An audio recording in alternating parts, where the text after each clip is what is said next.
Hi everyone, my name is Mihir Wanchoo and I'm part of Fantasy Book Critic. Welcome to another episode of SPFBO Debutant Author Chat.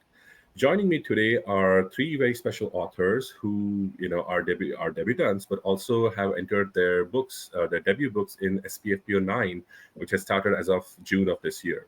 So, hello everyone, how are you all doing? Doing well. Hello. Glad to be here. Well, Yes. thank you to all three of you. I know we are all in three different time zones. James, you're from the East Coast. Bethany, you're a fellow Organite, and Delilah, you're from literally all the way from the other side of the world in Australia. That's So right. thank you so very much for joining in. I was hoping to talk to you all and basically get to know you a little better, and the hope is that our viewers will do the same as well. So if you don't mind, could you tell us a little bit about yourself, a little bit about your debut books, and maybe why you decided to become a writer? Who wants to go first on this easy question? I'm fine taking the bullet if nobody else wants it. Go ahead, James. So hi everybody, I'm James Dulin. I go by James Lloyd Dulin on my books. My first novel is No Heart for a Thief. For years, I wrote poetry. I performed in slam poetry. I was lucky enough to compete in the National Poetry Slam with the Baton Rouge poetry team. I really loved doing that. But I was always drawn more towards novels, especially fantasy novels, for my own reading.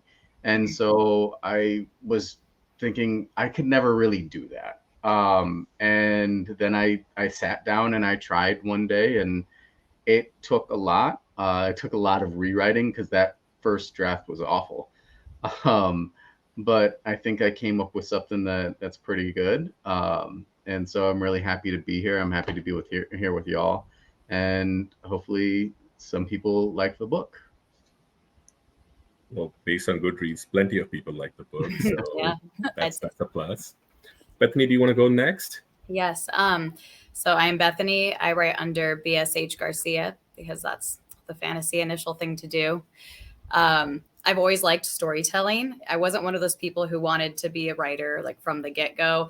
I always liked character and story, and I have three siblings, and we'd spend like all of our summers basically creating our own stories in the backyard with recurring characters, and they'd actually grow with us over the years. And eventually, for me, that transitioned to acting, and I thought that was more the route of storytelling I wanted to take. I've always loved character. I enjoyed hyper fixating on character and just focusing on all the things that kind of embody getting into other people. But there were a couple of reasons I stepped away from acting. But when I went back to school and got my English degree, it kind of reawakened my love of writing.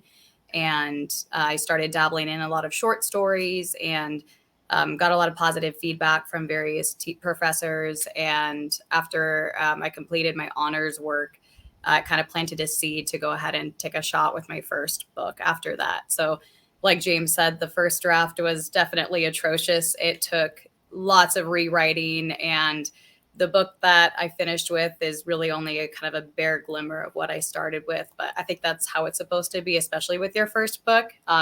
It's funny, I was actually just looking through my first draft last night for a current story I'm working on, and I was just cringing, like scrolling through just some of the stuff in there. But hopefully, the finished product now is a lot better, and it's been out in the world for 2 months, and I've enjoyed author life so far. Well, thank you for sharing that. Delilah, do you want to go next? Sure. Hi, I'm Delilah Waan, and Delilah is actually a pen name because I've published kids' books under my real name, Deborah.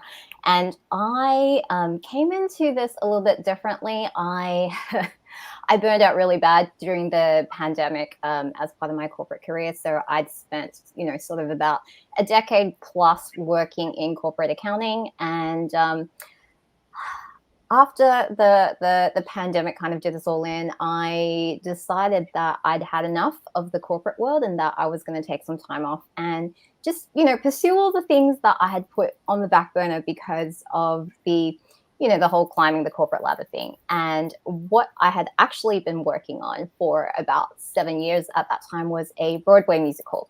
But Broadway musicals are, they take a lot of time to write and a lot of money to produce. And so something that had always been on my bucket list was to write a novel. And I would say I'm a little bit different from a lot of writers in that I've never really had a burning story to tell. But I do enjoy a lot of the writing process. And what I did was I thought, you know what, I'll do NaNoWriMo 1 year just to see if I could actually do it. And I did. And what happened was the novel that I wrote as part of NaNoWriMo, it was not really set in my world. It was basically a fanfic. And my writing group at the time said, oh, I really love what you've done with the fanfic, and we would love to see what you could do with an original setting of your own. So the following year for NaNoWriMo, I sat down and I thought, right, I'm gonna do this properly. This time I'm gonna do the professional thing and outline everything. And the day before NaNoWriMo started, I threw everything out the window because I was just like, I have no idea how to do this thing. So on November the 1st last year, sorry, not last year, 2021, I sat down and I just kind of went from the blank page and went go. And that ended up being Petition. So my writing experience has been a little bit different. So a lot of the world and everything developed quite organically. But it's been a fascinating journey so far, and I'm excited to see where it goes from here.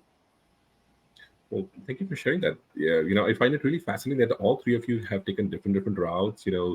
James, you took like the trunk novel approach route, where you kind of obviously trunked your novel, and then there was like the learning curve.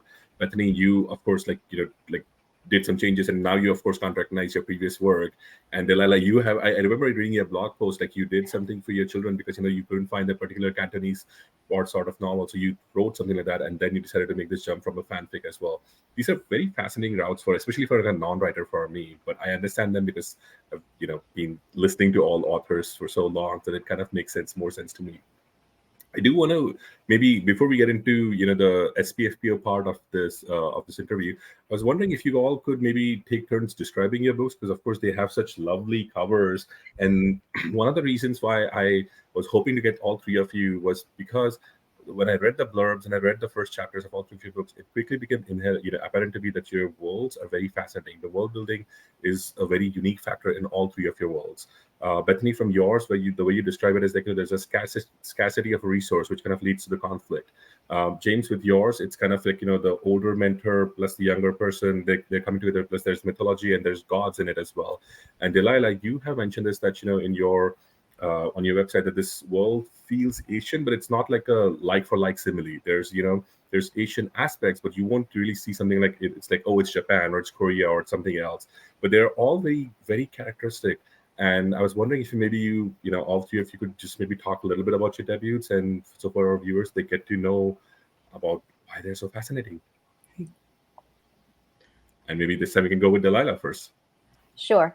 My world actually started with a what if question, because as I said, I never really had a burning story to tell. And so the what if for the world of Petition was, what if I'd been reading a lot about the blockchain at the time, and the whole conceit of blockchain is that you've got this immutable record of transactions, right?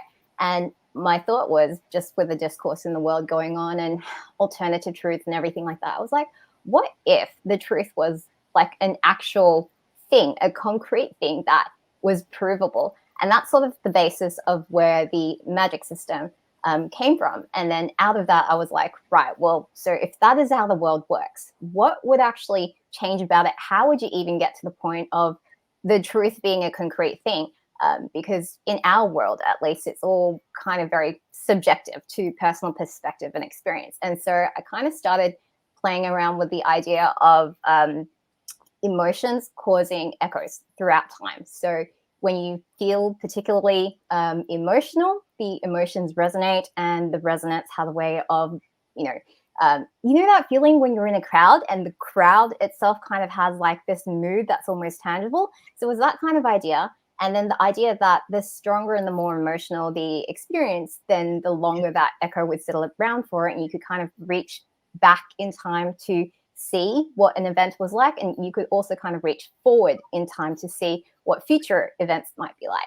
And because all my life, a lot of my personal experiences and struggles has been of growing up as a second generation immigrant, it kind of merged with that type of storytelling. And so it became, well, in this world where you've got this kind of magic system and these kind of effects on the world building, how would you kind of go about getting a job?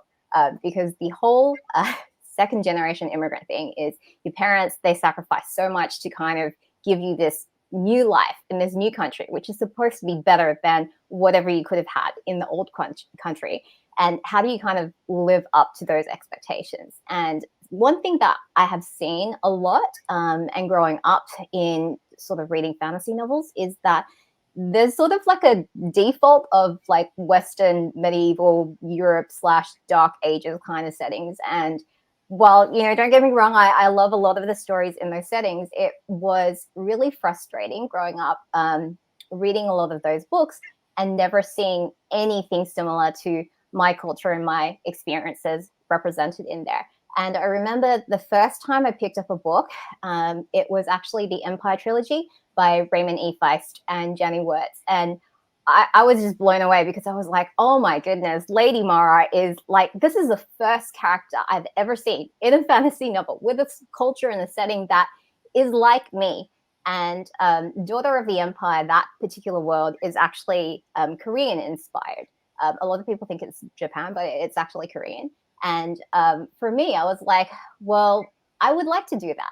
And one of the things I really loved in particular about the world of Kelawaan is that you can kind of see the analogs and the inspirations of where it comes from in our real life, but it feels very much like its own world. Like it's not a kind of uncanny valley that I find in a lot of other Asian inspired settings where you can kind of go, okay, this is a copy paste from the real world. And so that's what I wanted to achieve. Well, that is fascinating. I love Mara of Akoma. She was one of my favorite characters when I read, Daughter of the Empire. I actually have the edition book over here, so I just don't want to. I don't know where to find it. But thank you for sharing that, Delilah. Bethany, do you want to go next? Yeah. That's actually kind of a perfect transition into how I went about my world building. Like how you were saying, so many things seem like just a direct copy and paste from our real world, our real history, with just like slight alterations made to make it fantasy. And that was something that I really wanted to achieve with my world building. I love, the classic medieval fantasy. Of course, I think a lot of us were probably first turned into fantasy by that because that's what we grew up with and what we know. But when I started reading like N.K. Jemisin and Rebecca Roanhorse, they're two of my favorite more modern fantasy authors. And I love that their world building is unique and diverse, yet wholly original. The Broken Earth trilogy is one of my favorite of all time. And I just loved everything that she had achieved with the history. She's a world building master. And I listened to so many of her lectures and just read her books, even prior to beginning mine, because she's kind of my idol. So there's my pitch. But so when I was going about world building, though, a huge thing that I wanted to do was not just taking it from one period of history or like being inspired by one people's. I wanted to build a world. And that means you're drawing on everything and then some.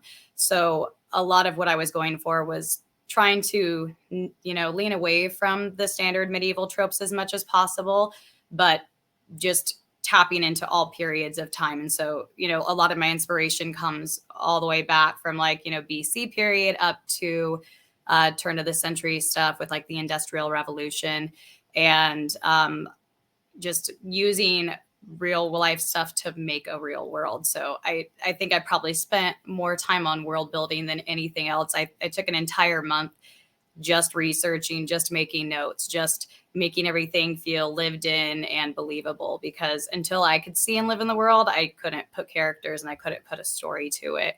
So there's definitely like a lot of indigenous cultures that I drew from. There's a lot of Far Eastern, there's a lot of Polynesian. There is still some European, but it all kind of comes together. And then another thing I tried to do with my world building is to change up maybe how people typically see elves or things like that. So I have a race called Nereians in my book, and the closest thing you could compare them to is elves, but they're definitely not Tolkien's elves. And I also wanted to flip the script where instead of humans, being the dominant ones who are kind of enslaving and doing away with the elves, it's the other way around. Because if you think about it, they would be the superior ones. We would be the ones in trouble if there were people who are smarter and lived longer. And I also wanted to explore humanoid races that weren't just derived from apes. So I have some feline-esque races, some lupine races.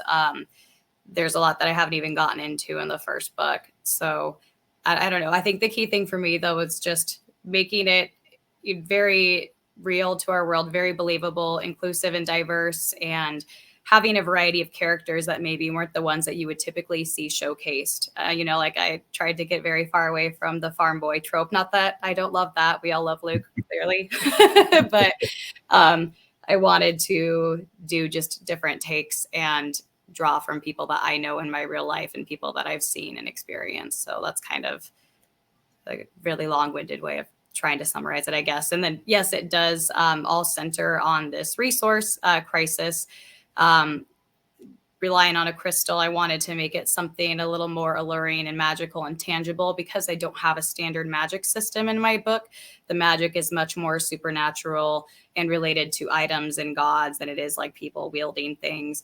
And I did a lot of various environmentalist course and things like that in college. And that's a very relevant real thing that I try not to be too preachy with in my book, but I do like kind of exploring the issues of vanishing resources and whatnot and putting it into a fantasy setting where it's maybe digestible in a different way. Thank you for sharing that, Bethany. And if I'm not wrong, your book has a map, and I think I saw there's a link to it as well. That you, if you wanted the higher resolution one, you can go to your website. And if I'm not wrong, your husband has made the map, right? Yes, thank God, he's so artistically talented. I cannot draw stick figures for my life, but he's really great with art, and it's neat because he's been a part of the world building since day one. We're both really big nerds, and we're both really artistic and creative, just in different ways that complement each other. So he's been a huge part of helping, bounce ideas, and he's drawn up weapons for me. He's drawn up buildings so I could figure out plans properly for certain scenes. So yeah, the map is all his handiwork and the chapter headers. So kudos to him because I love the map. I'm a huge map nerd. So kudos to him for that. James, sorry, you want to go next, sir? Of course. So everything with, I guess we'll start with world building. For me, it started with the magic system. I was walking around my dog one day and just lost in my own thoughts. And I really love the concept of sin eaters, these beings that can really literally consume sin from somebody. And I started to think about what would it be like if you could consume magic in that way. And so that led down a rabbit hole of just weird and random thoughts. And it kind of came out into this idea of people that could hear magic through the song, which it's called in my book, and be able to kind of pull elemental magic from that. And then other people who can steal that away from them. And then the concept of stolen magic kind of branched off into, well, what if other people from outside of this world could steal magic? And kind of colonialist themes kind of sprang up around that, of stealing resources and taking cultural appropriation around magic, and what would that look like in practice? And so that all formed the world. And so you have spirits on one side of what I call the mist. So it's the spiritual realm, and then there's the realm of the living. And some people can pull magic from the spiritual realm. And then you have this culture that came in that is very much inspired by, your colonialist regimes from Europe, came into this land and found a way to steal magic, and that informed this world of colonialism that our characters are kind of growing up in. And so it's a dual timeline fantasy where you have this teacher and apprentice in the current day, and they're living in this colonialist regime that's been around for years. And then the teacher also tells his apprentice about his life growing up and kind of how he became who he is today, and dealing with those early parts of the colonial regime that was being set up around him. So there are definitely aspects of that were pulled from different parts of history. I tried to be very thoughtful about not taking one culture's story and try to tell it myself, but instead trying to think about how colonialism has worked in different parts of the world and see what that plays out like. And see and kind of really just analyze how colonialism and whiteness and power affect characters, but especially not characters who necessarily have power. So the main characters in my book are not princes, they're not generals, they're not people that have this power behind them, this power that they can wield and this free amount of agency.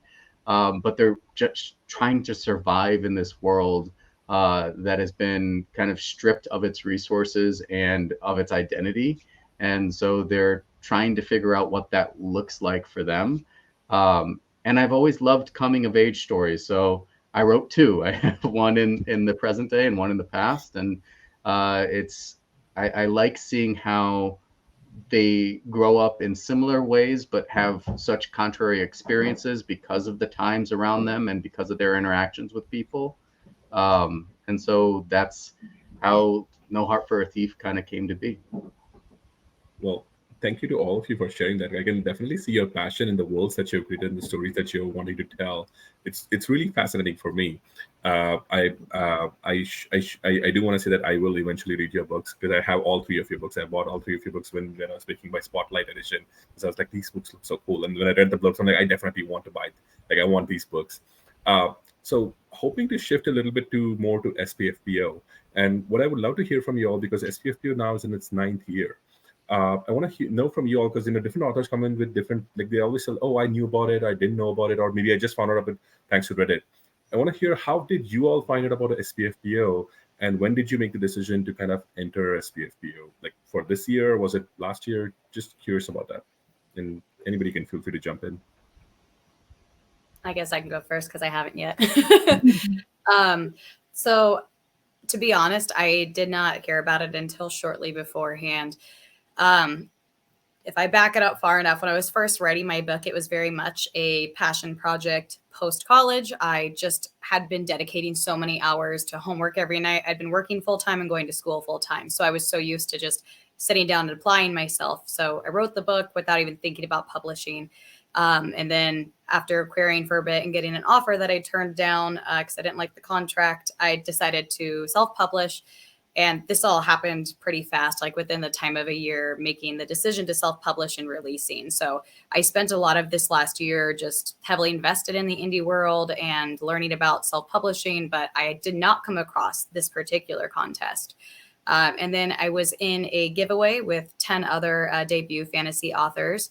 And we had a little Discord going where we would just talk about stuff related to the giveaway. And they all started talking about the competition. So that's how I found out. And I wasn't going to enter. Originally, my release date was scheduled for June 5th. And I had everything kind of aligned for that. And then they were all talking about it. I'm like, oh, this seems kind of cool. Like, I kind of usually approach things with a why not attitude. So I wasn't going to do it. And then the night that the contest went live, I think it was going live at like 4 a.m. my time. And I was laying there because my baby had woken up and I was kind of just dealing with her. And I'm like, I had like this gut feeling that I should do it. So I kind of like, I had her one arm because I was nursing at the time, and I like grabbed my laptop and it was almost dead. And I'm like sitting here trying to pull up all my files and enter all the fields as soon as it went live, and it made it through. So then I just spent the next week pushing everything up with my release date so I could qualify in time. But that's my story. Thank you. There's been a strange sudden releases around June 1st, what I'm noticing for the last few years. I think it's thanks to SPFBO that people are either releasing just before or by June 1st. But thank you for sharing that. Delilah, James, which one of you wants to go next? I can go if you don't want to. I had been thinking that I was going to traditionally publish. I started querying. I really didn't like querying. The For those of you who don't know about the querying experience, that's where you're writing to agents and you're trying to get them to be interested in reading your book. They may or may not respond to you, and it takes a long time. So you might not hear back from an agent for 6 months. I actually just heard back from an agent I queried about a year and a half ago, letting me know they didn't want to publish my book and they didn't want to read my manuscript. So it can just take a long time, and it was just not it was not conducive for my mental health.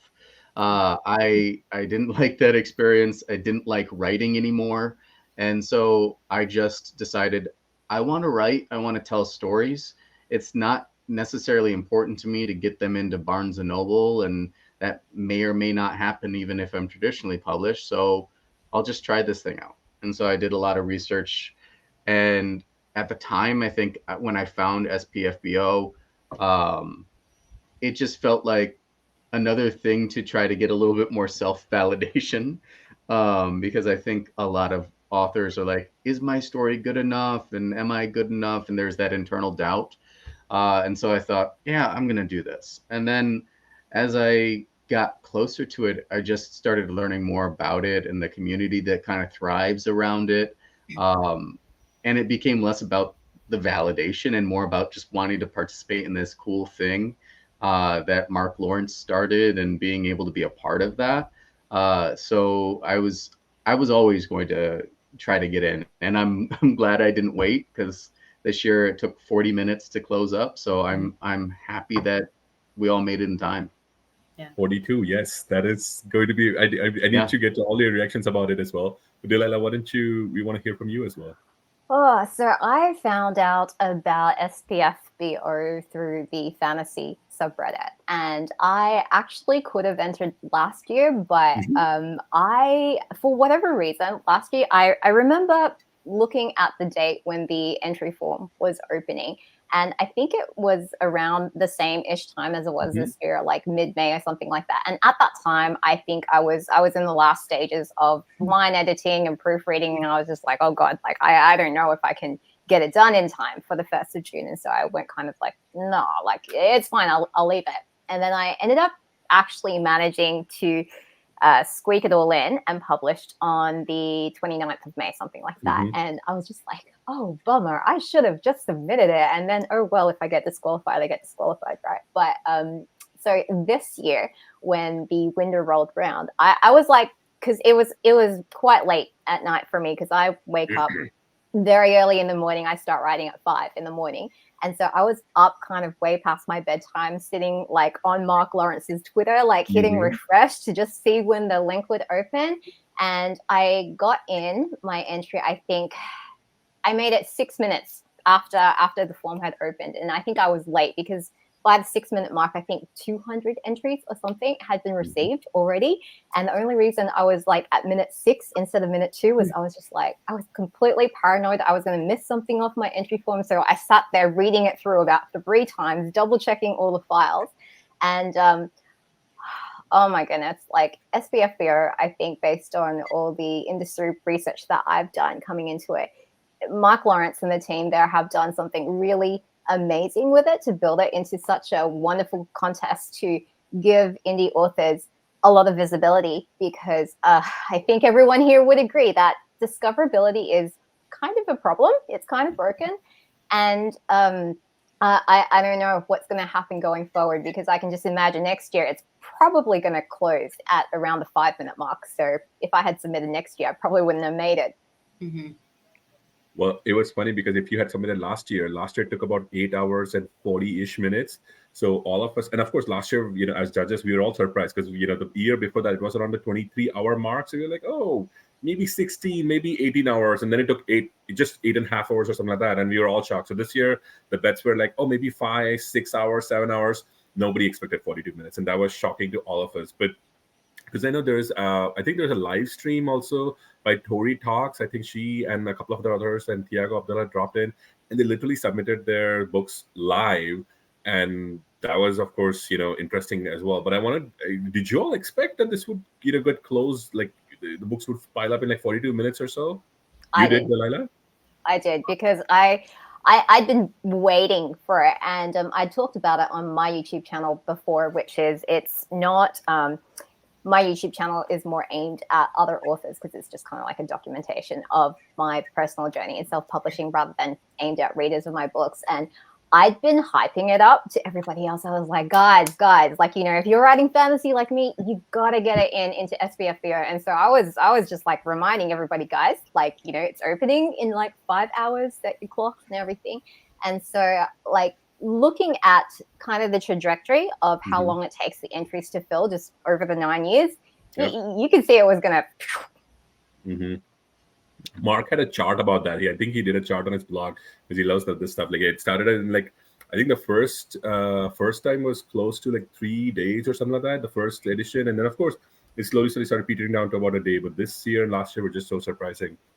Bethany, James, what about you? Did you guys? I mean, Bethany, you woke up in like literally in the middle of the night by happenstance. But were you thinking that this was just by luck, or I had, when I was still debating whether or not I was going to do it, I had done some research on how much the time had shortened over the years. So I was kind of assuming that it was going to be filling up faster one way or another. But I'm also kind of OCD about entering things right away. My husband and I cosplay, and we've done a lot of competitions and just gone to a lot of cons and things. And I'm so used to entries for stuff just filling up faster and faster. I feel like just a lot of like different creative arts and nerd culture as a whole has really boomed in the last few years, and the hype is there. So I just feel like that kind of stuff just goes faster. So I think I just had that scarcity complex and wanted to get it in right away. I mean, I was telling myself that it will probably be at least 3 hours. I don't need to worry about it too much. But I'm a similar. I react similarly to Bethany, where I'm like, I need to get this in immediately because I'm too worried about what ifs. And so, lucky enough, it was around the time my kids get up, and so lucky I asked my wife if she could just kind of handle the boys that morning, and I could run downstairs for 10 minutes, and I think I got it in at like 8:02. So 2 minutes after. And so I didn't expect it, but I'm glad that I didn't delay. I think it's going to be even worse next year. I think it's going to be really hard moving forward because so many of these competitions are getting bombarded with like AI submissions as well. And so they're not only going to fill up quickly, but they're going to have to run through a lot of backups because I'm sure some AI submissions are going to get entangled in those first 300 books. Yes, we had a taste of that AI stuff this year, so with the cover competition, but I'll get to that. I'm curious because again, you all live in such different time zones, and Mark has I think until last year he didn't really think about it so much, so he used to always set it around like 12 o'clock British summer time or 1 o'clock. This year I think it was 1 o'clock. From your perspective as authors who have then gone through this, what do you all think could he do to kind of, do you think it would be maybe he could do split times, like maybe have the first 100 slot open at 1 o'clock and then maybe at 1 at 5 o'clock or another day? I'm just curious about your thoughts from like from a person who's entering SPFBO. What do you think would have made it easier for you, or was it already easy as it is? I mean, I think anybody who is planning to enter, the competition's now gotten to a stage where it is so established and so high profile. We know agents and traditional publishers are stalking the semifinalists and even the shortlisteds to look for acquisitions. We've had acquisitions, such as Josiah Bancroft with Sen Linnesons going into pub as a result. I think anybody who has this on their radar will move heaven and earth to enter at whatever time that Mark chooses to open it. I think what would be good to see going forward, though, is because of the importance that this contest has taken in indie fantasy, particularly, it may be the point where a lot of weight and responsibility is on Mark Lawrence's shoulders, as evidenced by the cover controversy. And it's really gotten and grown to the stage where it's probably worth thinking about whether there ought to be some spin-off of it into a not-for-profit where, with a not-for-profit structure, and, talking as an ex-accountant here, having worked with many, many not-for-profit clients, as a not-for-profit, you would have so many more options open. You'd be able to apply for grant funding. You'd be able to take tax-deductible donations. You could establish a proper board of directors where you could pull in all these people with the expertise that you're going to need to handle this going forward. Because just with my accountant hat on, looking at how the cover contest unfolded this year, I was just like, oh my goodness, we need to have processes and policies and things in place to, one, support the team running the competition, support the authors entering in the competition, to have dispute resolution, to have emergency protocols and things like that, processes for appeal if something happens to get accused of being AI, and you need investigative processes, all of that stuff. And that's too much for one person to handle. You really need some sort of formal governance structure to run all that. And so I would hope once that this year is done, we maybe see something moving in that kind of direction. Because then, when you've got that structure in place, you could actually bring on, experts, artists in the field, machine learning experts, people who actually have the subject matter expertise to analyze something and go, okay, well, this is the likelihood of this being, having some component of generative AI in it. Neil Clark of Clark's World, for example, he's got a team in place who's been helping him weed out the AI submissions for Clark's World. And I think really SPFBO is going to have to start thinking about doing things like that. That's a good point for Mark. Maybe I'll pass it on to him and hopefully he watches this. So, James, Bethany, what about you? What do you think? Go ahead. Go for it. Okay. Back to the original question. I agree with Delilah that if somebody has been tracking this and cares enough, they'll schedule time to step away, wake up at whatever time. So I think people will make it a priority if they want to enter badly enough. And I don't think it's necessary that it gets moved around. It might actually even cause more chaos just trying to slot in and track different slots. I wouldn't be surprised if they almost have to move to like a waiting room style, like lottery thing eventually. I mean, if it goes on long enough and gets big enough, that might be the only way to manage it. Because you could have so many people hit the server at once that it just dies. And by at least with like the lottery waiting room style, then there's no pressure on the back end of things anyway. And it's more left up to chance. And that might be what it comes down to. I do think it would be interesting if it got big enough. I'd be curious to see it broken up into subgenres potentially. I think that's kind of been interesting and been maybe a point of contention possibly. It's just how broad fantasy really is and how much various judges, you can say you love fantasy, but my fantasy might not be what you read and so on. So I think it might be interesting if there was, if maybe even the semifinalists were each from a different genre or just something like that, because comparing like a cozy to a romance to a grim dark, right? Like they're almost their own genres at the end of the day. So I don't know if there's the bandwidth for that or if there would be the interest, but I think that would be interesting to see just maybe the competition more hyper focused. Even if there was just one winner at the end, it'd be kind of neat to see who the top of each subgenre was. It's definitely an interesting thing, to have like subgenre competitions and then they can feed into the main competition or something like that. So that's definitely something. James, what about you? Sorry. No worries. I'm worried about adding too much structure because I'm worried about losing the competition. This has been like a passion project of Mark's for 9 years now, and he's not getting paid off this. This is not like bringing him in a huge amount of revenue or anything. This is just a side thing that he does. And so maybe a nonprofit structure would work to take some of the difficulty and the kind of the energy off of him. But I'm I'm worried that if like we try to do too much to regulate this competition, because it is kind of free flowing, there's a lot of subjectivity to it and all that kind of stuff. It's not a perfect competition. But if we try to regulate it too much, I'm worried that it's just going to be too much of a headache for anybody to want to take on, and it's just going to die.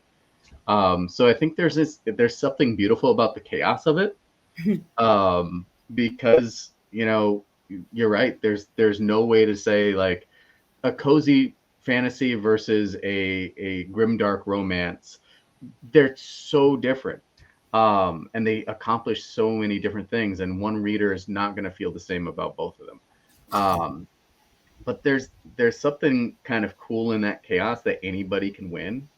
That depending on which judge you get put with, depending on what like their mood is at the time they're reading their book. It's like querying. It's querying. It's a little bit crazy, but it's a little bit more transparent than querying at least. And a fixed time period as well. It's a fixed time period, yes. Mm-hmm. But I would hate to see us get too bogged down in, well, this is supposed to be about epic fantasy, or this is supposed to be about this, because there have been complaints over the years of it used to be about epic fantasy, and now, like last year's, this kind of cozy comedic fantasy one. And so it's still a fun competition, and I hope it stays there a little bit more than gets too serious, because then it becomes everybody vying for the biggest prize at the end of the road, instead of it's just a selfie stick that you win. Mm-hmm. I like that there's monetary compensation. Sorry. Yeah. I mean, in all honesty, I think I went into this fully expecting like nothing will happen. Mm-hmm. And so every single time I see somebody mention my book somewhere, I'm just like, oh my goodness, I was noticed. I think visibility really is the biggest prize. Because with so many books getting published every single year, not just trad pub, but self pub, and then with the recent flood of entirely AI books, it's so hard to break through that noise, and not everybody has the ability to fund, a very serious and extensive book launch. So I certainly didn't. I pretty much hit publish and went, right, time to write the next book. And I posted in a few places, and that was really, the extent of my marketing efforts. But the fundamental appeal of SPFBO to me has always been, right, if your book gets in, number one, the only requirement to get in is that you're one of the first 300 that meet the qualifying criteria. And second, whoever you get assigned to, regardless of their taste as a reader, they will actually look past your cover and blurb, and they will actually, read the words that you have written. Because again, I think for many indie authors who are struggling, they do their best to get the professional cover. They do their best to write the best blurb that they can. But we're not copywriters, right? That's not our skill set. It's a very different writing skill set. And so I kind of always look at the number of books with covers and blurbs that are not the best that they could be, or that might be mismatched with their story. But the writing, the story inside is beautiful and it's compelling. And so many of these books ordinarily would never get a chance to connect with the audience, because book marketing, the entire industry these days, whether it's self-pub or trad, it's all about the cover reveals. It's all about, the Instagram pretty pictures of books on, and I do all of that too. I do the trope maps with the arrows and the things around the book cover. But I mean, sometimes I do those and I'm just like, I don't want to be doing this. I want to be writing the book. I feel like if I can get somebody to open to that first page and read my first sentence, I'm pretty sure I can get them to read the next one and the next one and the next one until, they get to the end of the sample and they're like, hey, I like that, or that really wasn't my thing. And they kind of make a decision on whether they're going to read my book based on the actual writing. I can handle being rejected on my writing, and that's cool. Not everybody is going to like what I write, but to kind of not have the chance to even, convince people to look at the writing, that I think that's the most difficult truth to swallow as a new indie author. mean, that has been like a big boon, and I think that was one of the, I think that was a major reason why Mark wanted to do this, because he didn't really have a dog in this, but he saw this is back, of course, back in 2015. Like that was when just self publishing was kind of slowly coming up. You had a few titles here and there, but then he actually decided to do this just because he was like, there is no visibility for them, and so I'm actually very glad that he did this, because I wouldn't have met. I would have not read so many authors thanks to SPFBO, and of course, not just SPFBO, but the whole advent of indie fantasy. Like now people can write what they want, and like James and you said, you don't have to wait for curing. You don't have to assume that your book might get picked up by an agent and then might be like by a publisher and all of that. So now it's like anything goes. You can have such beautiful covers as well, and again, not dependent on the publisher. Moving along to the covers, though, you all have really gorgeous covers. Like these covers are probably the best what traditional publishing can match, or even there. I would say even better, because nowadays that's what I feel like. Indie covers are better than what traditional publishing has to offer. However, that being said, this year we had the worst drama with especially the cover contest, and now it being canceled until further notice. Um, what did you guys think? When the first Bob the Wizard was announced, did you all think that it was okay? Did you think that this looks cool? Or I'm just very curious about it. I'll let the others go first because I have opinions with capitals on this. We love to hear them. But James, Bethany, either of you? I had no idea it was AI. So maybe people with a better eye than me could have seen that right away and go, that's AI. I couldn't. I thought it was a cool cover. And then when people started to get very accusatory as soon as that first accusation of it being AI, and people started getting nasty, and the author kind of started defending himself, and people kind of started choosing sides the night of, and it got nasty. And I think it got nasty because there's a lot at stake here, because there are indie authors who are using generative AI covers, and they're using generative AI art to promote their book, even if it's not in their book. And they're making bookmarks with generative AI. They're doing a lot with generative AI art that takes away from the livelihood of visual artists. Mm-hmm. And I think there's a very real concern around that. And then on another side, you have an author who didn't know it was AI art when he produced his book, and he was scammed. And this scammer got a couple more people. I think got Mark Fletcher and a couple other authors as well. Yep. And so there's a lot of authors who don't know how to navigate the field of art right now, because they don't know who to trust. And so there's a lot of mistrust, and that creates a powder keg of emotions. So when something like this happens, we saw how kind of cutthroat it can get. And Twitter looked really ugly that night.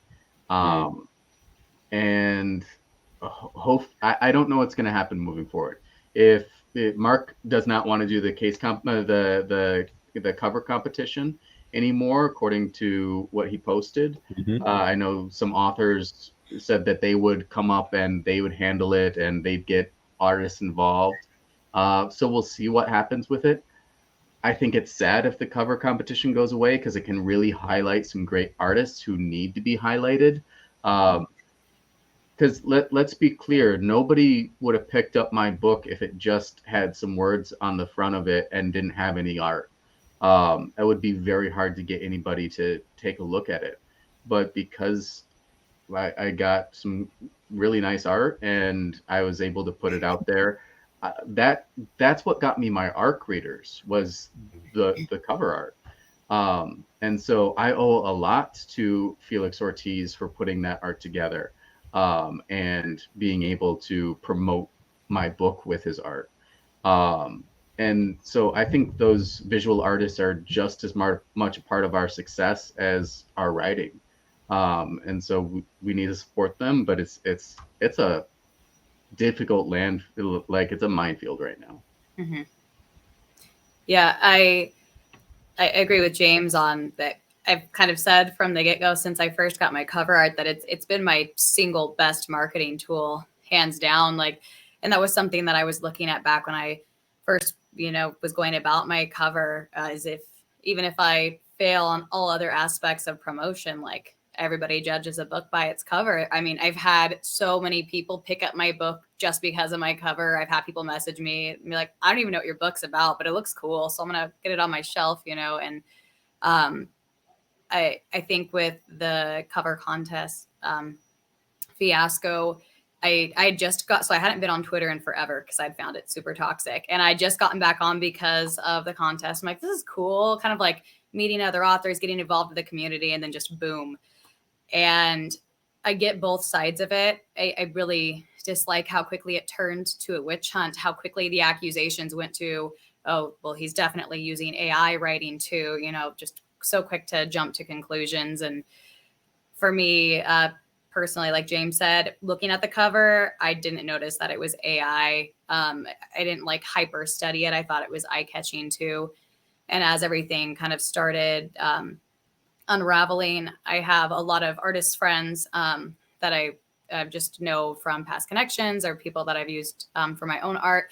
And I asked a couple, and they could, they kind of did the work and they could see pretty quick. And so I think regarding the contest, it is a thing that if we were to continue doing the cover part of it, you would ultimately need an artist in there judging. I think they're the only ones who can rightfully judge. And it's unfair of people to even come at Mark Lawrence and blame him for the AI cover, when he was just as, it was thrown on him just like the rest of us. And I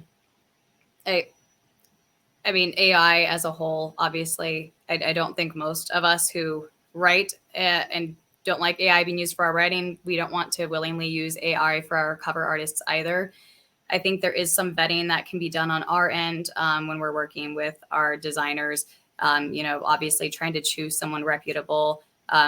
Jeff Brown, my illustrator, does everything from like scratch. As I watch him in the conference call, he's fantastic. And I know his stuff is 100% his and original, but I know other people are even running into issues with people getting stock images that are maybe AI generated and not knowing it. So you're just running into this very dangerous rabbit hole of blaming. And, at what point can you even tell, when something's being used? And I think it's just going to get harder and harder to tell. I don't know how we would even begin to set the parameters for, what if one cover, that person hired somebody who got one tiny bit of clip art that was AI generated and it worked its way into there, first of all, would it even be noticed? And second of all, would it then be, disqualified on that basis? I have more to say, but I want to hear all of Delilah's exclamation points and actually make it more of a conversation than me just rambling. So you should go, Delilah. I'm curious. So my issue with the whole AI discourse right now is that it is a complex issue. And because it is a complex issue, most of the discussion happening on Twitter, specifically because of the nature of the platform and how the algorithms work, you're getting these collisions of different communities which have their own views. And then because you can't really fit a lot of nuance into a however many character tweet that we now have these days, a lot of it is kind of focused on like the easy or the controversial points. So I think if you look at the whole thing, number one, generative AI for imagery has been around for longer than a year. A year has been with the launch of the Midjourney beta, which is when it kind of really exploded, right? But it's been around since before then.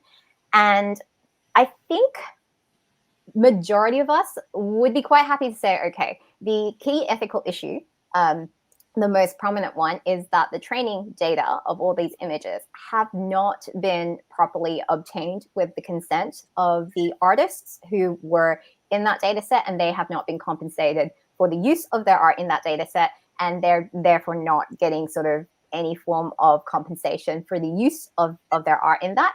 And what's happening to them with people actually approaching them in DMs to say, hey, I loved your art, can't pay you, so I'm just going to feed it to this model and just generate to my heart's content. Like, it's despicable, and those people should be ashamed of themselves. So there's that portion of it. Then there's the technology proportion, which I think a lot of people are looking at it and saying, okay, well, if, with all technology, it's going to replace a lot of jobs.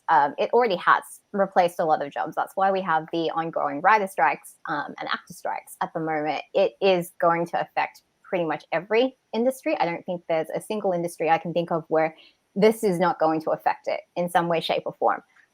But trying to kind of put technology back in Pandora's box once it's been opened, I think we can see from history that you can't do it. You can't do it because there are too many people and entities and industries who are going to benefit commercially from it, and they will keep using it, and it's out there, and you can't make them forget that it exists. And because it's not a small proportion of the population, I highly doubt that you could make it illegal, right? Like, it would be like trying to make refrigeration illegal because, the icemen who were cutting the ice were going to go out of business. And then with the covers specifically, you've got the art aspect of it, with people actually liking the art as a piece of art, or people liking the book as, a physical object that looks nice on the shelf. And then you've got the actual purpose of the cover, which is to attract those eyeballs and get people to, look and buy the story inside. I mean, at the end of the day, like, this is packaging. I would hope that the people who are buying it for the cover end up, enjoying the story, what's inside, because the story that's inside it's still the story, even if I had nothing but, Times New Roman fonts and just my name on the front without the cover art. And so looking at the Bob cover, for example, I'm not a professional artist, and so that would not have been one of the covers that I would have guessed to have been AI. There were other covers that I looked at in the contest and went, okay, like, I think that one might be AI. But, I was about as accurate as a coin flip, probably less in terms of guessing what actually was and wasn't. But having said all of that, if you kind of try to just look at, was the original cover for Bob the Wizard doing its job as a cover? It absolutely was. It was a well-designed cover that conveyed genre, that targeted the right audience for it, that stopped people in their tracks and got lots of people to add it to their TBRs. It was doing everything that a cover should have been doing. But the process of how that particular book cover designer, handled the whole thing and everything, that was obviously not ideal. And then on top of all of that is, if you just kind of look at the discourse around the acceptance or the attitude towards indie authors using AI in their business, or let's say covers specifically, rewind back to like October of last year when the latest Ian Esselmont cover for Malazan came out, Forge of the High Mage. That was quite obviously a AI cover. And if you went on the fantasy or Malazan subreddits, like, there were a contingent who were not happy about it, but there were also a huge contingent of readers who basically, they didn't care. They were 20 books deep. They liked the author. They liked the world. They were going to buy it, even though it was AI. And they're just like, it's a cover. I don't care about the packaging. I care about the story. And then you kind of rewind to the last year, and Fractal Noise came out with an AI cover.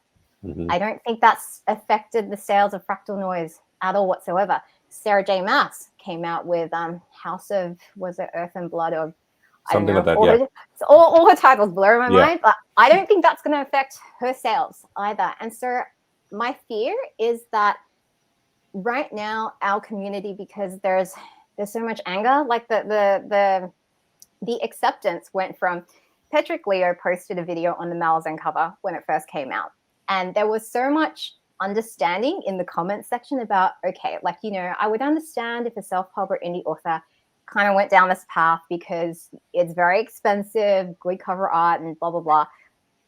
And now, like, just seeing the kind of regular name and shaming that's happening on Twitter, and actually one of the other contestants in SPFBO, when it kind of happened a little earlier, posted what I thought was a well-articulated thread of why they in particular opted to use AI art from their reasons. and immediately got dogpiled, and I think is now in the process of getting human art. But as Bethany said before, so many people use Canva as a resource. So many people are looking on stock image websites for, stock art. And there are currently no processes and controls over the uploading and the correct tagging of all of these imagery. So we're kind of getting to the point where I think, number one, the number of readers who actually care. And I'm not talking about the most hardcore fans who are engaged in these daily discussions. I'm talking about random people who would be walking past at the conference or something that you would be selling to. I don't think as many of them actually care about this issue because it's just packaging to them. And so at the end of the day, I think where we're going to be is you're going to see a shift in how indie authors are going to brand and position themselves. So John Bierce, for example, from the get-go was very publicly, I will never use this. This is my position and all that kind of stuff. You will have indie authors who are going to transition through AI images, for example. Then you're going to have people who are going to take that stance as a matter of branding and positioning and things like that. And for example, my cover designer, Demonza, they couple of weeks ago came out and said, from now on, if you don't want to have generative AI in your books, you need to specifically opt out of it. Otherwise, we are going to look at generative AI as another image source. And for anyone who's interested in that conversation, I've got a longer live stream Q&A with Damon that talks through his positioning. But what I think has been really discouraging to me is just how divisive the discourse has become, to the point where you kind of can't really have a nuanced conversation about AI, because the latest thing I've seen on Twitter is just, if you have an AI cover, I'm going to assume your book is AI written, and I'm going to assume you support AI, and that you assume, that you support theft, and you have poor ethics, and it's just kind of gotten to this, extreme slippery slope of this chain of assumptions that I don't think is very helpful. It's not. It definitely, you brought up some interesting points. Bethany, I know you were waiting for Delilah to. Do you have anything else to add to this? I'm still kind of processing everything you said. I agree with a lot of it. Something you said that stood out to me is, taking our artist community, writing community, and separating it from the general populace. And I think there is going to be some strong variations there on how much people care, because I think we care more just being on the creator side of it. And I know, at least I think a lot of writers are, they care a lot about their cover designers, or they have relationships with other artists. So they, it's mutually affecting everyone, where the average person grabbing a book, especially somebody who's fully removed from the entire business, first of all, they're probably not going to notice. Second of all, they're probably not going to ask. And third of all, they're probably not going to care. And even if it does get blown up, at the end of the day, will it stop them from reading or buying it? Probably not. I think there's an interesting conversation to be had here, and I agree it's nuanced. I at the end of the day, it comes down to me. Do I think that we want to live in a world where we outsource our creativity to machines, or do I want to live in a world in which we express our humanity through creativity? And you're right, there are going to be some people who don't care when they're consuming art, whether AI is part of that. There are going to be people who don't care about the actors striking because companies are trying to scan their images and put them in background of scenes without compensating them. There are going to be people that don't care if our books are generated by AI art. But I care. I care about the act of connecting to humanity and to somebody else's humanity through art. And so I think that is important. And so that's one of my philosophical underpinnings. And that doesn't have to be yours, but that is going to affect how I consume art and what art I consume, because I care about how humanity is expressed through our creativity. And much like the writers and the actors are striking right now, I think there's a need for artist communities to band together to make some important decisions about how that's going to be used moving forward. Because if we don't, those people who have the most financial stakes to gain in this conversation are going to have louder voices than we do. And so you're going to have publishers that are going to start producing fully AI generated books, from cover to content to marketing. And they're going to profit off that greatly. And at first, it's going to be this kind of novel thought, this like, what about an AI book? That's going to be the hook, because people are going to want to see, like, what is this all about? Can it really be good? And guess what? At the end of the day, they're going to create AI good enough to write a book that is good. It's entertaining. It may not be the most thought-provoking thing. It may not be pushing boundaries, but a lot of people aren't looking for books that push boundaries. They're looking for books that are comfortable. And so if we want to live in that world, yes, we can. And there's going to be plenty of books to read that feel comfortable and feel like something we've read before, and are somewhat a little bit of twists on what we've read before in this way or that, but are pretty much in the same genre and field. And I don't think we're going to see new subgenres come out of that. That's not going to be generative in that way.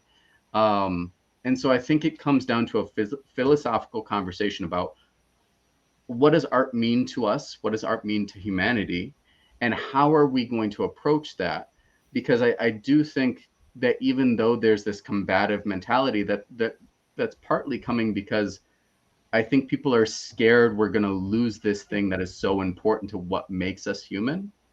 And if we don't fight now, that fight's going to be completely lost. No, there's no putting technology back in the box, but I think we still haven't written the rules around what it's going to be. And if we don't speak up now, those rules are going to be written for us.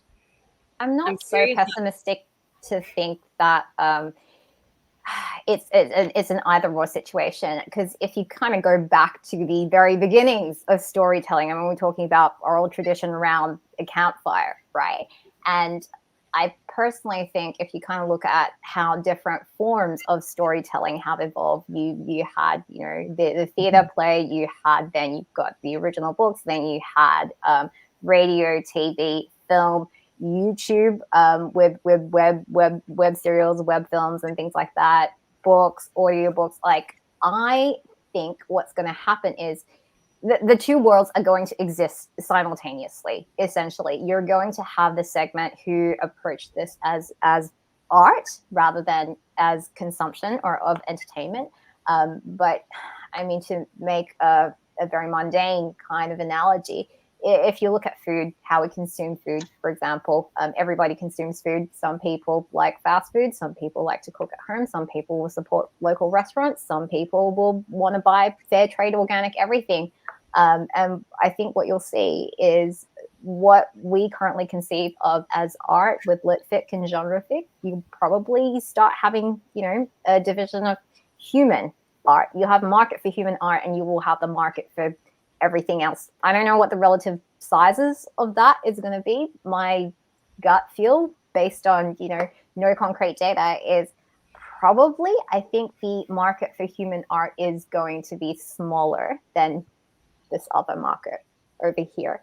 And as to, is that going to be a net decrease to everybody's livelihoods? Is that not going to be able to support as many artists and creatives as we currently can now? Well, I mean, it's right now is almost a better time than any other time to be a creative, because we have so many ways of getting access to our audience. But at the same time, it's a lot more competitive. And I think the competition is probably just going to get harder from here on, because you're going to have to be providing something that they can't get from, you know, the AI stuff. So you really are going to have to dig into, you know, why am I writing? what am I trying to say specifically with my books, with my art, that they cannot get from over here? Because if you can't articulate that, I don't think you'll be able to find your audience in that future world. I'm kind of concerned with issues of transparency. I think is one of my biggest hangups about it is, if we are having a hard time determining whether or not Bob was done, and people are already using AI writing to do a lot of, more copy edit style stuff and emails. And we all know inevitably at this point, it's going to get good enough to be passable as human. And so I think then the concern is, are we going to get to a point where we're like branding our stuff like this is completely human or this is completely AI or partial, but then also, how to tell, because I think it will eventually become a big enough issue where people will care, just like you were comparing it to food. Some people are definitely a lot more concerned about what they eat and where their food is coming from and following its whole chain. But with art and writing, it's going to be harder to track eventually. And I'm curious what could even be done, or if anything can be done, to guarantee to somebody that like this is a human book. And I mean, with us already starting out and getting our books out here kind of during the chaos of this, we're still building a name for ourselves. It's clearly us. Hopefully we'll get fan bases where people will know our writing, know our cover designers. They'll know that what they're getting from us is, not AI, but especially for future creators who are entering this game down the road, I feel for everyone, but especially future people trying to come in and compete, and then even maybe having to prove their own integrity or being up against, would it be hard for somebody to create a complete identity of an author and an artist, and then, but it's fully AI and they're just kind of sitting behind the scenes maniacally laughing, So I'm curious if you guys have any insight or what your thoughts are on the transparency issue and, Yeah, I had a chat with Demonza about that, because spinning off of the Bob cover art controversy, where I think with my, again, ex-auditor hat on is I'm seeing a call for standards of, okay, what are the standards for something to qualify as human created versus generative AI created? And definitely Clark's World, in their statement on AI, which I encourage everybody to read if you haven't, there is a call for those kind of standards to be established so that you can kind of, as a reader or as a consumer of, art, you can know whether or not you're supporting a creative or a publisher who is using AI in their process. But where my head goes is, again, to Bethany's point, like, how do you tell? We do have frameworks in World from auditing, like, financial statements and other certifications and stuff where you can do that. And I can see how somebody would be able to do that. But the difficulty is going to be what you ultimately end up reporting on. It is never going to be 100% certainty. So there's several kinds of sign-offs you could give somebody. You could say, okay, when I went to look at if this was human authored or human drawn, what I did was I reviewed the evidence that they provided to me, and it would have been, sketches and concepts and, sort of like the things that were that Mark Lawrence asked for as proofs, and then you had somebody review it and things like that. But I worry where that process is going to lead to is a performative aspect of, like, oh, I am human. Look at how human I am. And so right now I know Demonza is about to launch a service that's called Authortegrity. And it is exactly what you were describing, in that it promises to give you a badge, like a little logo thing that you could slap on your book and say, this is, human authored. But I had a look at what was involved in that service. And as far as I could tell, it is partially feeding the text to one of those AI detectors, which far as I'm aware of, is not 100% accurate, whether it's art or writing and any of that. There was some verbiage about that there would be a human team reviewing it. It was very light on detail. And at some point I might reach out to Damon and see if he'd be willing to talk in more detail about what that involves. But like I kind of get to the same point I got with the art at the end of the day. And to Bethany's point about like new players coming in and trying to establish themselves who don't already have a following and a reputation, I kind of go, okay, if I commission a piece of art from an illustrator at this point, like there's people who have been faking things with generative AI that I'm kind of inclined to say, hey, could you just please put a camera over your shoulder and just like film yourself for me so I can, start to finish ensure that it was, you doing the whole thing yourself. But now with the image to video generators that are coming out, I'm even like, okay, I can't even rely on a video. And so for me personally, I live stream all my writing. You can log onto my YouTube channel and see me typing terrible words in real time. And so if anybody ever calls my writing into question, I just be like, go look at the thousands of hours of footage of me sitting here, like, writing my book. But that's not going to be a practical solution for everybody. And so I honestly don't know, because next year I do think the contest organizers are going to have to wrestle with, how do we tell if this particular book, forget the cover, how do we tell if this book was actually human written?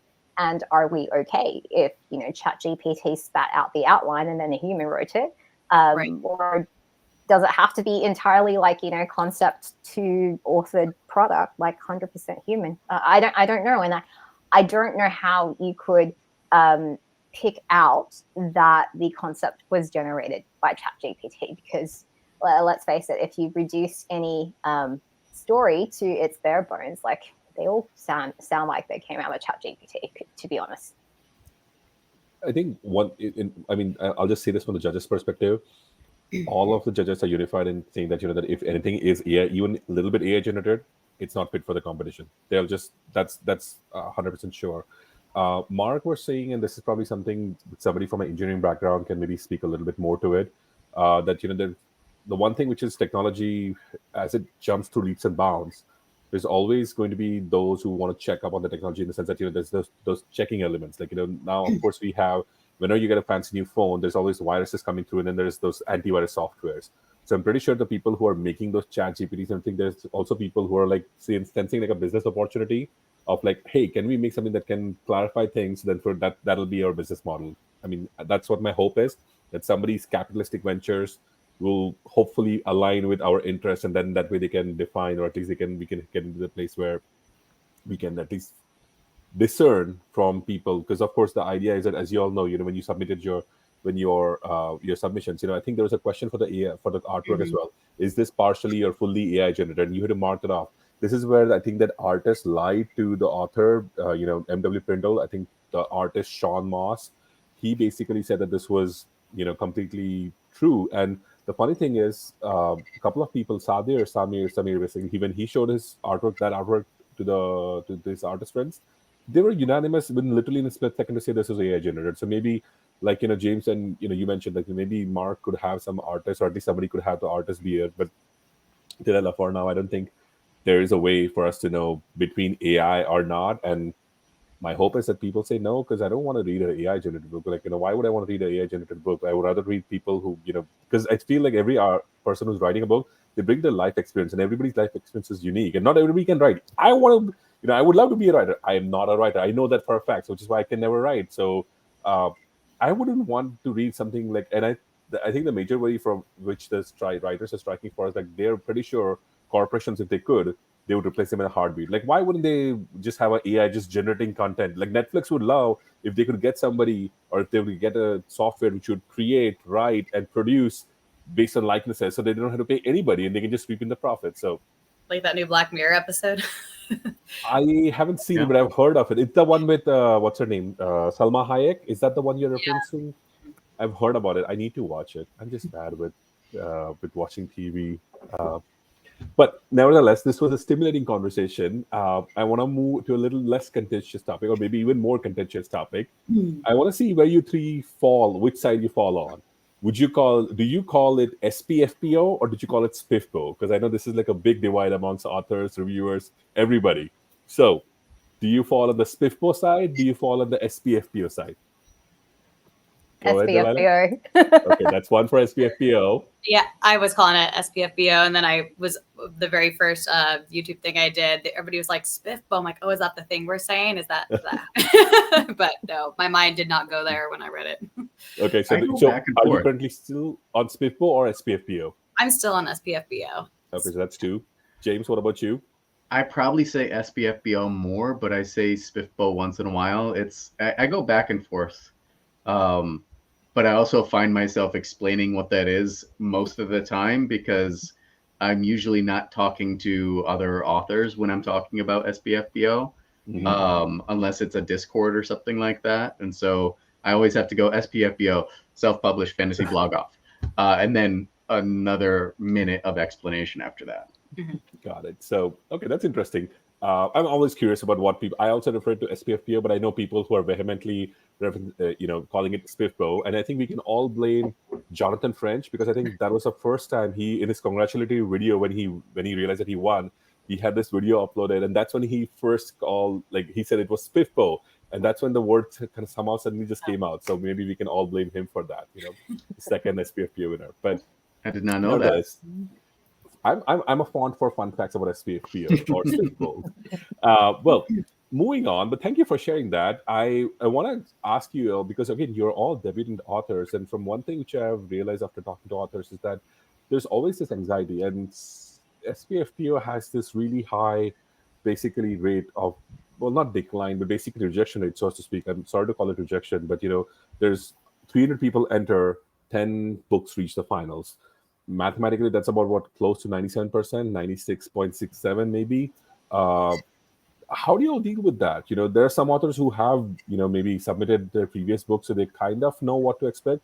But all three of your debutants, how do you deal with this anxiety and stress of, waiting to hear from what's going to happen? I try to ignore it. And actually my blog makes it a little bit easier to ignore. Bethany and I share the same blog. So if one of us makes it, the other is not going to. So we're fierce rivals forever. But Lynn's books, and the Critic and Lynn's Chemist. books and the Critic and Chemist, Yep. they have not said anything No. about who they're reading, when they're reading, what books. They have not released any information about any books they've cut or moved on to semifinalists. So it makes it a little easier not to pay attention because I can't wait all day for something that's not going to come. So maybe we'll hear something in the next month or so, but till then I'm trying to focus on, I have book 2 coming out in the fall. I have other projects to be working on. Bethany, Delilah? For me, I think having tried my hand at querying, it really makes this whole competition very easy for me. I'm used to taking all this time to submit something and then not hearing anything back. So, I mean, just the act of waiting doesn't really bug me. And I went into it very much with, I'm just here for the opportunity. It's been neat to have, like Delilah said, any exposure at all as a new indie author. It's been huge just seeing my book even, get occasionally boosted here and there. And then just, meeting lots of other authors and just other people within the reading community has been so great. So I think I was a little more anxious at the beginning when it was all new until I realized that our blog was just super quiet. And so, yeah, I guess I'm sitting here with the mindset that I'm going to be cut right away and not even reviewed. So that way anything that happens is exciting if it does. I am a little curious just to know, I kind of enjoy reading some of the processes from the other blogs, when they're talking about how they're going to do it. And so I do kind of wish sometimes that I at least knew what their process was, and maybe they will talk about that down the road. Cause I'd just be curious to see, how they're dividing them up. Are they both reading both, or do they have a certain elimination process? But as far as the actual apprehension, I've got so much going on, and I've been working away at my next writing projects and stuff too. So I think sticking busy is the key, and just not refreshing the blog pages. Amen. I basically tried to forget I ever entered because I'm currently in the depths of revision help for book 2. And I don't know if you guys have found this for book 2, but I wrote book 1 and I was like, oh, I know how this thing works. So I should just be able to like do it again, right? Then I sat down to write book 2 and I was like, I don't know how I did book 1. I feel like a character in a fantasy novel who just discovered they had magic and they did the thing. And you remember living through the experience of doing the thing and you're just like, can you do it again? And you're like, I don't know what I did. So, I don't know. And so I've been trying to, like stay away from mashing F5 on Mark's phase 1 page. And Catherine has been great for doing that because she's been doing the SPFBO news on her YouTube channel. And so that's a nice little way of staying up to date with everything that is happening without trying to tie up a lot of my time in it as well. But I have to agree with Bethany. Like I went into it with the mindset of, I have one shot of convincing one reader that they like my book more than, I think I'm in Before We Go blog. So they have to like my book more than at least 5 other books. And it's a phenomenal field of talent out there, right? And so they might not pick my book, not because it was, not well written or anything, but it could just not be their thing. And, that's their prerogative as a reader. And so I think it helps seeing a lot of the first chapter reads that a couple of other people have been doing on Twitter, because you can really see just from looking at which books get highlighted in those threads and which don't, that reader tastes are so diverse. It is really wild. And I've been loving Tom's thread in particular. Tom is, I think, up to 60 first chapters now out of 300. And all of the books that Tom has been highlighting has been so different to all of the books being highlighted by the other threads. And what I'd like to do at the end is kind of look at what everybody highlighted in those threads and put all the covers on, a single screen and draw a circle around like the ones that they all had in common. Because I feel like it's going to be, maybe like 4 books in the center at the rate that it's going. And so, it's just a blessing to actually have made it into those 300, and whatever happens from here, that's what it happens. And I have a second book to finish. So yeah, no time to worry about it. Well, for Bethany and James, I have some insight into the Lins and Critic and Chemist blogs. I'll share that off screen with you, so that way you both know. It's nothing. They just have they just for your knowledge. Like, and I think this is nothing that I'm sharing. That it's private or something. They usually like to divide their books between like 2 sets, and so it's one goes to Lin and one goes to the Critic and Chemist era, and that's how they divide. I don't know what they have divided. They're good friends of mine, but I'll let you know more about off screen. So, but don't worry, they're pretty fast readers and they're pretty good readers as well. So, and Delilah, your Before We Go blog, that's Beth Tabler. She has a wonderful array of people who are reading through it. So I'm pretty sure you're going to at least land with, and that's the one good thing about SPF. I feel like everybody lands with at least one good review. That's the basic hope, and then of course there's more. But I was also curious, like, do you all have you all met with any of your fellow contestants? James, I know you often do these interviews, and I know Bethany, you were in him and in one of his interviews. But like, I was just curious from like, besides that, do you all hang out with each other on Discord? Is there like a particular? I know there's a SPFBO authors Discord. I'm not on it because Discord confuses me massively. But I was just curious about that. Like, what have your interactions been? Because everybody mentions this community aspect of SPFBO. I only see it from the judges' side, but on Twitter. But I want to hear about you all from that. Oh, Bethany, come on, you go ahead. Okay. Yeah, I knew, so again, the giveaway that I was a part of, 9 of the 10 of us that were in this giveaway entered. So I knew a bunch of people going in, and especially in the hype of it all, like right after everything, went live, when they announced all the entrants and stuff, I kind of just started getting to know a lot of people from there. I popped over onto the Discord around that time as well. And I haven't been very good about being in Discord lately, but it's definitely opened up a door to meet a lot of other authors. A few I talk to on a regular basis. It's kind of neat too, just to even get other books on my TBR. This contest has been definitely bad for my Kindle. But yeah, I talk to a lot of people regularly, some people even more so, just on a personal level. So it's been neat to kind of make some of those relationships. And this is my third time on screen with James, so I think we're besties at this point. Nice. Forever best friends. Yeah, the Discord has been I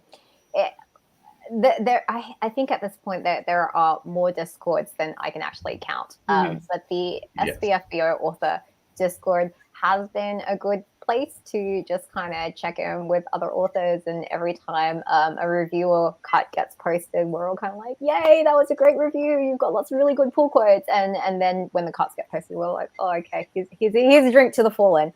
And so it's been really nice getting to know the other authors, but I get really jealous whenever I see like people actually getting together in person, because I'm like, who else is in Australia? Like, I think there must be a couple of us. I'm not. I know NK or NC Calcis. Yes, yes.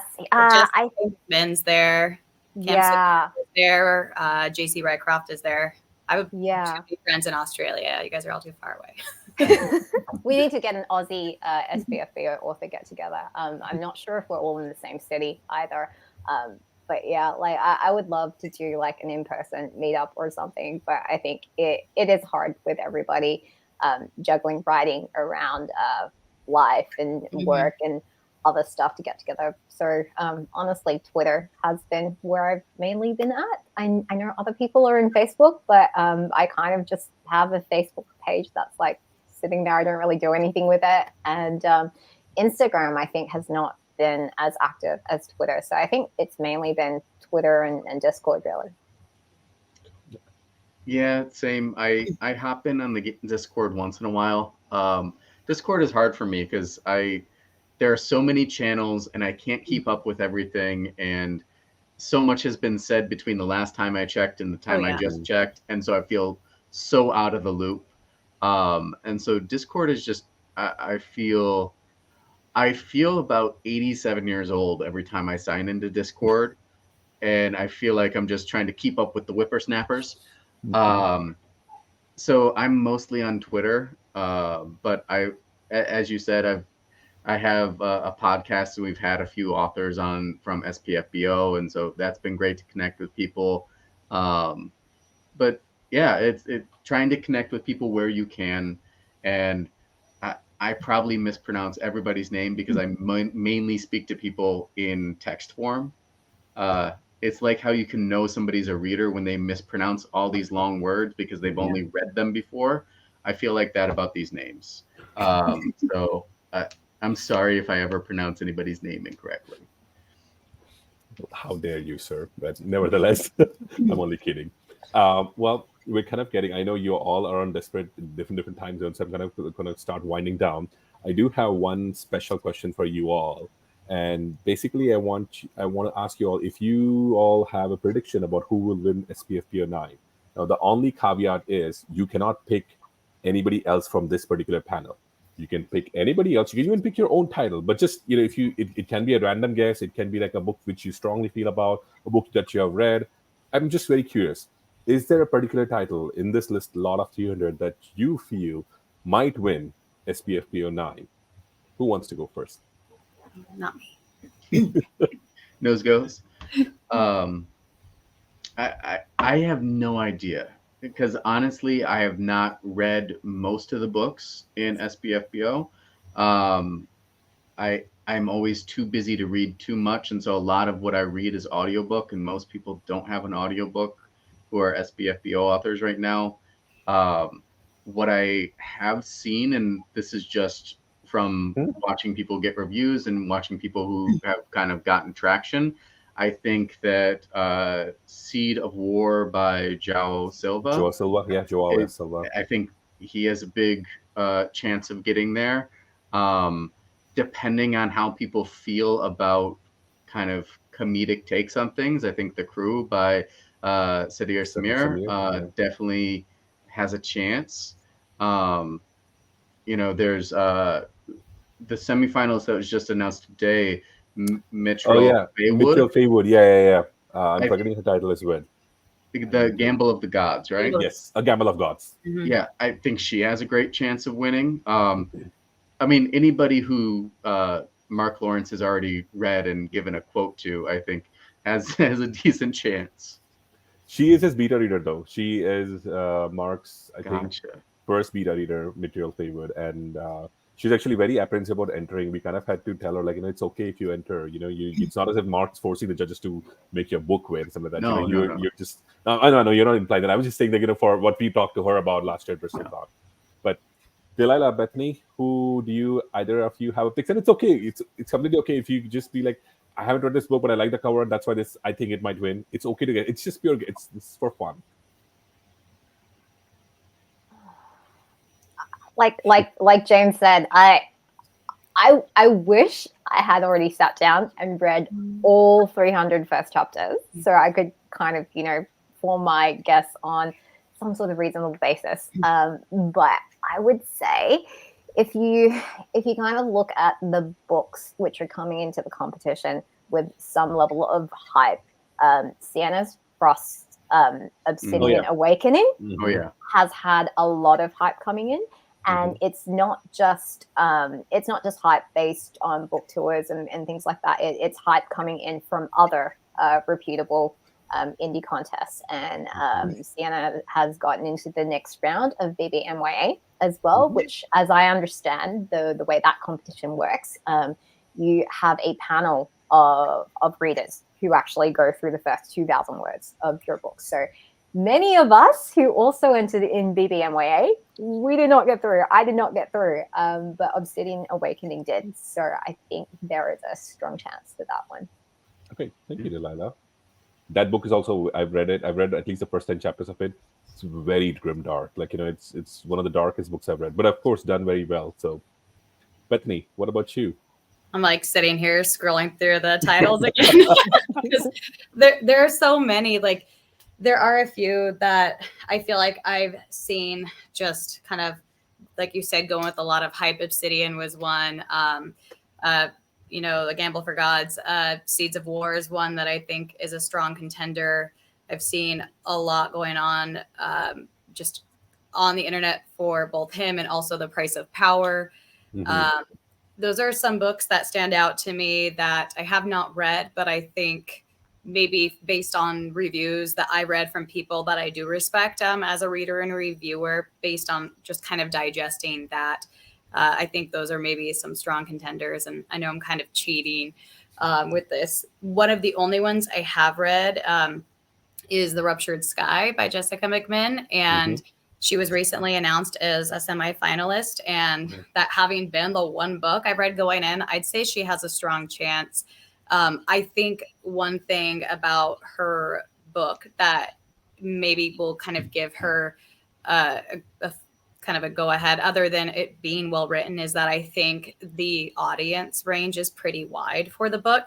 I could see a lot of different readers liking it for different reasons. I think she definitely kind of gets into grimdark territory, but it's not like so much that it would turn off people who maybe aren't super well versed in that genre. And I think just the appeal of her book, if she makes it, especially if she makes it to the finals, I think she'd have a strong chance with the rest of the judges. So I'll say her.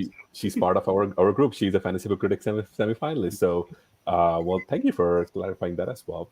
And again, my thanks to all three of you for taking part and listening to me and answering my questions. I know it's like, it's super late for you, James. Delilah, it's kind of early in the afternoon as well. And Bethany, you, again, it's getting late for you as well. But thank you nonetheless. And before we sign off, if you could just tell our viewers where they could find you. And of course, I'll be adding all your links, your websites, and everything down below when this goes live on YouTube. But I still want you to maybe talk to our viewers to where they can find you folks, either on Twitter, Facebook, Instagram, TikTok, even.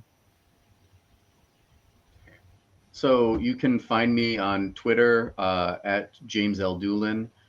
You can find me at jamesldulin.com. I'm at James L. Dulin on TikTok as well. Not a big TikToker, but I try to produce some things. And then the Dragonfire podcast as well. That comes out once every other Tuesday. And so that's really fun. And yeah, just if you want to talk, I think one thing I would say to any reader, like, authors love hearing from you. If you want to talk books, especially if you want to talk our books, it makes our day. And so please don't hesitate to reach out to any author that you're appreciating.